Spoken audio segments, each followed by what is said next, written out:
ಪ್ರಶಸ್ತಿಯನ್ನು ನೀಡಿ ಗಾಡಿ ಬನ್ನಿ ಮೇಡಮ್. ಹೆಚ್ಚಿನ ಸೇವೆ ಮಾಡಲು ಆರೋಗ್ಯವನ್ನು ಕರುಣಿಸಲು ಸರ್ ಹಿಂದೆ ಬನ್ನಿ ಮೊಬೈಲ್ ಸರ್ ಅತ್ಯುತ್ತಮ ಸಾಧನೆಗೆ ಹೃದಯಪೂರ್ವಕ ಬನ್ನಿ ಸರ್ ಅಭಿನಂದನೆ. ಈ ಕಡೆ ಬನ್ನಿ. ನೋಡಿ ಡಾಕ್ಟರ್ ಸುಜಾತ. ಈಗ ಮತ್ತೊಬ್ಬ ಸಾಧಕರಾದ ಶ್ರೀ ಪಶುಪತಿ ಇವರ ಪರಿಚಯ ಹಾಗೂ ಅಭಿನಂದನಾ ಪತ್ರವನ್ನು ವಾಚನ ಮಾಡಬೇಕಾಗಿ ಡಾಕ್ಟರ್ ವಿಶ್ವತಿಲಕ್ ಅವರನ್ನು ನಾನು ವೇದಿಕೆಗೆ ಬರಮಾಡಿಕೊಳ್ಳುತ್ತೇನೆ.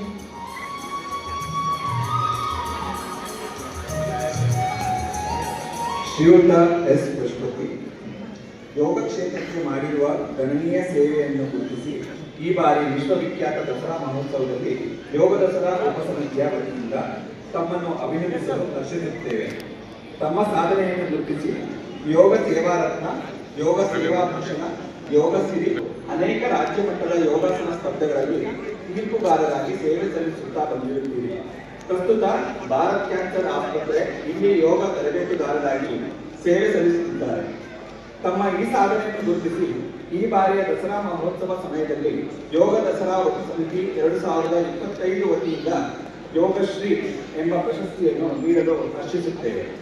ತಾಯಿ ಚಾಮುಂಡೇಶ್ವರಿಯು ಇನ್ನೂ ಹೆಚ್ಚಿನ ಸೇವೆ ಮಾಡಲು ಆಯುರಾರೋಗ್ಯವನ್ನು ಕರುಣಿಸಲಿ. ಶ್ರೀ ಪಶುಪತಿಯವರ ಮಾಡಿಕೊಡಬೇಕಾಗಿ ನಾನು ಡಾಕ್ಟರ್ ಸುಜಾತ ಎಂ ಆಯುಷ್ ವೈದ್ಯರು ಇವರನ್ನು ವೇದಿಕೆಗೆ ಬರಮಾಡಿಕೊಳ್ಳುತ್ತೇನೆ. ವತಿಯಿಂದ ತಮ್ಮನ್ನು ಅಭಿನಂದಿಸಲು ಹರ್ಷಿಸುತ್ತೇವೆ.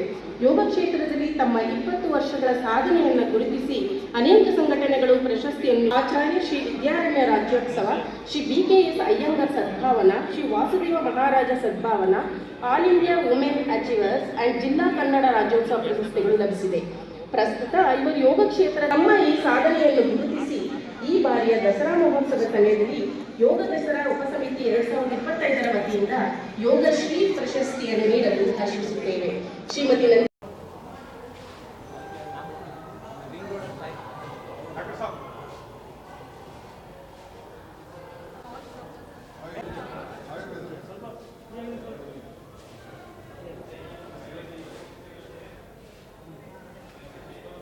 ಇವತ್ತು ಮೈಸೂರಿನಲ್ಲಿ ನಮ್ಮ ಯೋಗ ದಸರಾದ ಉದ್ಘಾಟನೆಯ ಸಮಾರಂಭ.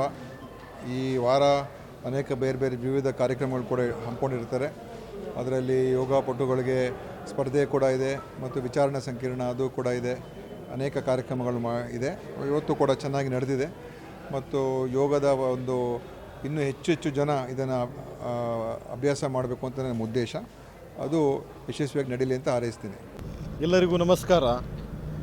ನಾಡ ಹಬ್ಬ ದಸರಾ ಅಂಗವಾಗಿ ಎಲ್ರಿಗೂ ನಾನು ಸ್ವಾಗತಿಸ್ತೇನೆ.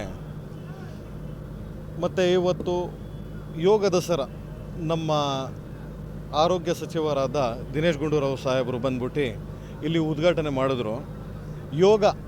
ಯೋಗ ಒಂದು ಒಳ್ಳೆಯ ದೈಹಿಕ ಒಂದು ಎಕ್ಸಸೈಸ್ ಅಂತ ಹೇಳೋಕ್ಕೆ ನಾನು ಇಷ್ಟಪಡ್ತೇನೆ ಇವತ್ತು. ಏನಕ್ಕಂದರೆ ಹಳೆ ಕಾಲದಲ್ಲಿ ಊಟ ಆಯ್ತಲ್ಲ ಚೆನ್ನಾಗಿತ್ತು, ವರ್ಷಕ್ಕೆ ಒಂದೇ ಬೆಳೆ ಬರ್ತಾ ಇದ್ದಿದ್ದು. ಆವಾಗ ಏನು ಅಷ್ಟು ಅಸ್ವಸ್ಥರು ಆಗ್ತಾ ಇರಲಿಲ್ಲ. ಈಗಿನ ದಿನಗಳಲ್ಲಿ ವರ್ಷಕ್ಕೆ 2 ಸತಿ ಅದು ಕ್ರಾಪ್ ಆಗುತ್ತಲ್ಲ, ಹಾಗಾಗಿ ಸ್ವಲ್ಪ ಕಷ್ಟಗಳಿರುತ್ತೆ ದೇಹಕ್ಕೆ. ಹಾಗಾಗಿ ಯೋಗ ಮಾಡಿದ್ರೆ ಒಳ್ಳೆಯದು ಅಂತ ಒಂದು ಸಂದೇಶವನ್ನು ಕೊಟ್ಟವ್ರೆ.